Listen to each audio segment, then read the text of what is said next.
Já aqui na parte da biologia que fala de matéria e energia, vamos falar sobre fluxo de matéria e energia em cadeias e vias alimentares. Essa é a parte de biologia e meio ambiente, né? E é muito bacana estudar esse assunto. Peço que vocês prestem atenção, porque eu gosto bastante dessa parte da biologia e é uma viagem. Então, vamos começar a aula, né? Já relembrando aqui, para a gente colocar na nossa cabecinha já alguns conceitos que a gente já conhece e ser mais fácil de compreender o decorrer da aula, começo aqui perguntando: o que é cadeia alimentar? A grosso modo, é a relação entre matéria e energia que os seres vivos utilizam para sobreviver, ou seja, as relações necessárias para a busca de energia por meio da alimentação. Esclarecendo, destrinchando isso que a gente leu, quando a gente fala em cadeia alimentar, logo que vem na nossa cabeça é a interação dos seres vivos. Mas como que acontece essa interação? Os seres vivos podem interagir entre si de diferentes maneiras, por diferentes motivos, certo? Um deles é para a obtenção de alimento, como por exemplo um leão se alimentando de uma zebra. Essas interações são conhecidas como relações alimentares. E de acordo com a capacidade de produzir seu próprio alimento, os seres vivos de todo um ecossistema podem ser classificados em produtores e consumidores. Os seres produtores, como por exemplo os vegetais, realizam a fotossíntese, que é o processo no qual a planta produz o próprio alimento, a partir da energia luminosa do sol, da água e também dos gases. Os consumidores, por sua vez, que são os animais, não são capazes de produzir o seu próprio alimento, eles não fazem a fotossíntese, certo? Então, para obter a energia, nutrientes, eles têm que se alimentar de outros seres vivos. Quando um ser vivo se alimenta de outro, vai ocorrer o quê? A transferência de energia. A energia vai ser do que está sendo consumido para aquele que vai se alimentar. E essa transferência sequencial, que vai dos produtores, passando por uma série de consumidores, é conhecido como a cadeia alimentar. E todos esses seres vivos envolvidos nessa cadeia alimentar podem sofrer a ação dos chamados que são os seres decompositores, como está no esquema. Então, logo aqui a gente percebe que as relações alimentares contribuem para o controle dos seres vivos, permitindo assim que outras espécies de animais se desenvolvam naquele mesmo ecossistema. Portanto, as relações ecológicas, quando colocadas em equilíbrio, contribuem para que exista uma diversidade de seres vivos, plantas, animais e tudo. Certo? Ficou clara essa parte? Espero que sim. Vamos dar continuidade aqui.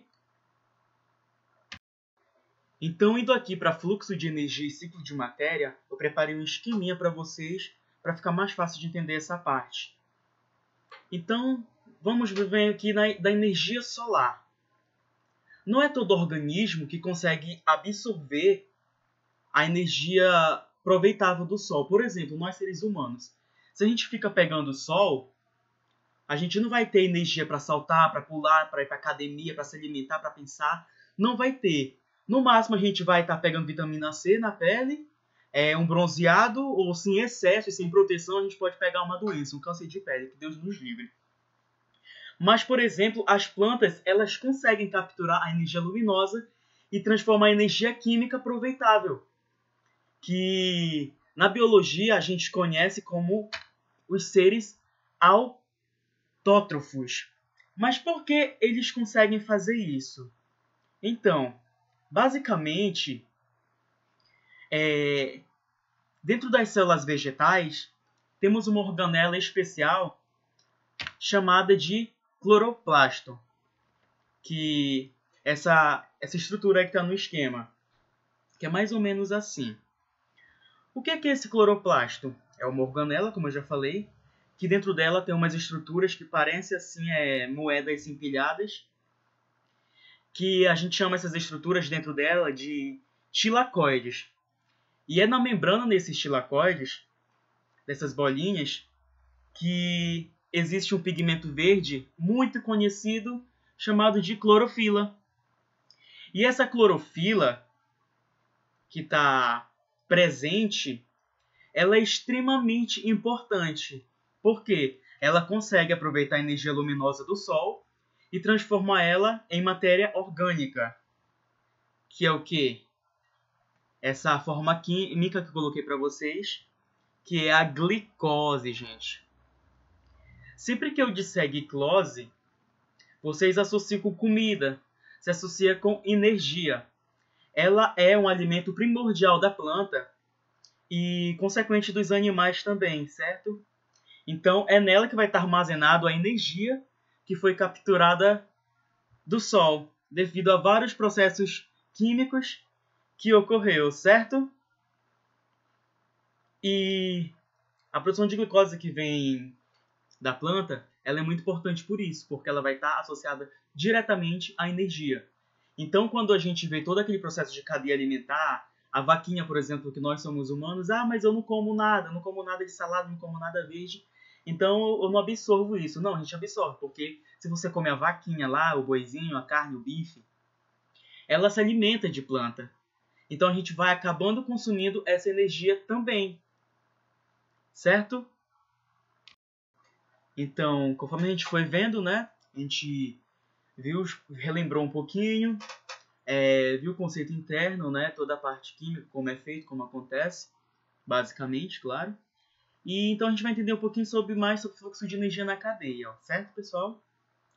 Então, a energia, ela vai passar de produtor, certo? Até o consumidor sucessivamente. Primeiramente, a energia ela vem do quê? Da energia solar. Porque existe o processo que a gente viu ainda há pouco, que é o de fotossíntese, em que a planta que é autotrófica produz o seu próprio alimento e ela pega essa energia luminosa do Sol e transforma em matéria orgânica, no caso, a glicose. A primeira captação de energia já começa aí na fotossíntese. Por isso que a base da cadeia alimentar são os produtores, porque eles são os responsáveis por converter a energia luminosa em matéria orgânica.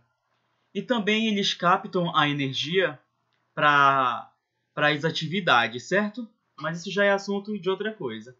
Então a gente vai entender como que acontece esse processo de passagem de energia, os descontos que tem de energia conforme a alimentação vai ocorrendo e tudo mais. Então vamos entender que a principal forma de entrada de energia em um ecossistema é pela fotossíntese, que é um processo feito pelos seres autrótrofos, que produzem o próprio alimento, e que capta essa energia luminosa, repetindo o que eu já disse, convertendo em matéria orgânica. Sempre lembre disso, é importante, até para fazer atividade. E essa energia vai ser passada para outros indivíduos, mas ela não vai ser passada da mesma maneira. Ela vai ser perdida, porque parte dessa energia gasta, parte dessa energia também é liberada por determinados acontecimentos bioquímicos, até no decorrer dessa cadeia. Então, sempre uma parte dessa energia é consumida pelo ser vivo e as suas funções vitais. Outra parte da energia é perdida para o ambiente em forma de calor, e fezes e tudo mais. Então, a gente vê aí no esquema que vai passando, então, cerca de 10% é transferida para o próximo nível trófico. E o fluxo de energia no ecossistema é unidirecional. Então, tipo assim, se o primeiro, ali, o consumidor primário, ele pegou 100% de energia, o segundo vai se alimentar dele e vai pegar os 100%. O terceiro também vai pegar os 100%. Não acontece assim. Por quê? Vai ocorrendo essas percas. Tem a questão da digestão, tem a questão das fezes, tem a questão do calor. O ambiente ele vai estar interferindo diretamente nesse fluxo de energia, certo?